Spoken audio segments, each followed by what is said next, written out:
Bonjour tout le monde, c'est Mister Good Trade pour l'analyse du Crédit Agricole pour le 11 juin, avec des bonnes nouvelles d'ailleurs, puisque en Grèce, la filiale du Crédit Agricole, Emporiki, va se voir attribuer 3 milliards aides qu'il demandait depuis assez longtemps.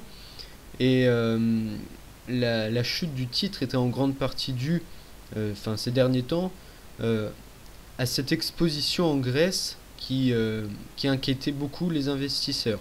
Et donc là, cette exposition se réduit grâce à l'acquisition, au versement des 3 milliards qui vont être faits. Et donc, on pourrait assister à un rattrapage du Crédit Agricole par rapport aux autres bancaires françaises. Donc, le Crédit Agricole pourrait superformer les bancaires françaises dans les prochaines semaines. Et ça, c'est mon avis à moi. Enfin, techniquement, maintenant, on est sorti du biseau. Je conseille d'ailleurs d'acheter sur ces niveaux. Donc on l'a fait de manière intéressante puisque ça s'est fait de manière importante. Et en plus, on est passé au-dessus de la moyenne mobile à 20 séances qui nous capait depuis assez longtemps. D'ailleurs, depuis le 28 mars. Et on est venu faire un pullback sur la moyenne mobile à 20 séances et à 7 séances. Donc on confirme la sortie et bientôt, pourquoi pas, un changement de tendance.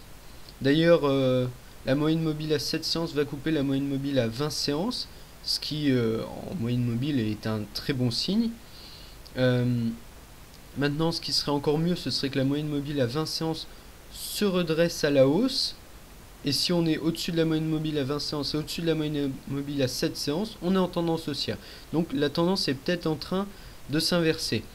Le biseau bleu qui nous donne pour objectif toujours les 4,50 qui me paraissent assez crédibles au vu de la configuration technique du Crédit Agricole. Attention en cas de hausse au 23,60% de retracement qui devrait nous jouer peut-être un petit tour. En plus, c'est une limite psychologique puisque c'est environ 3,50 euros. Donc là, à la médiane, à la moitié de 4 et 3 euros. Ça peut paraître rien comme ça, mais ça va jouer son rôle. Et en plus, on voit ici que le cours a longtemps oscillé sur ces niveaux. Donc pareil, ça va être une forte résistance. Donc si vous avez des positions, moi je vous conseille d'alléger sur ces niveaux.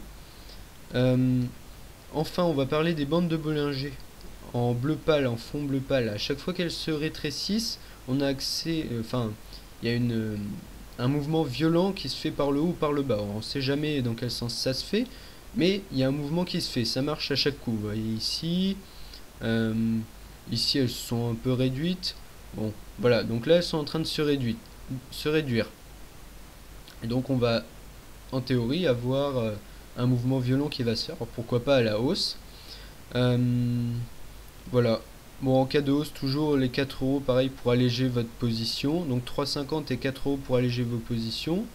Euh, Si vous voulez rentrer à l'achat, bien, je vous conseille d'attendre qu'on touche la moyenne mobile à 20 séances euh, et ou à 7 séances. Voilà, c'est vous qui décidez.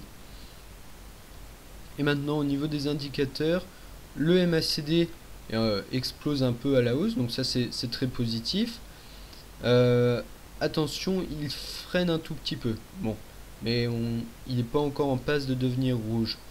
Et les volumes demeurent importants après des volumes faibles ici, qui indiquaient bien sûrement une indécision des investisseurs à vendre, et donc on est reparti vers le haut. Donc ça c'est donc des signaux encourageants, méfiez-vous tout de même puisque la Grèce et les données macroéconomiques vont donner le ton de toute façon, et le Crédit Agricole et toutes les bancaires d'ailleurs réagissent au quart de tour à toutes les nouvelles.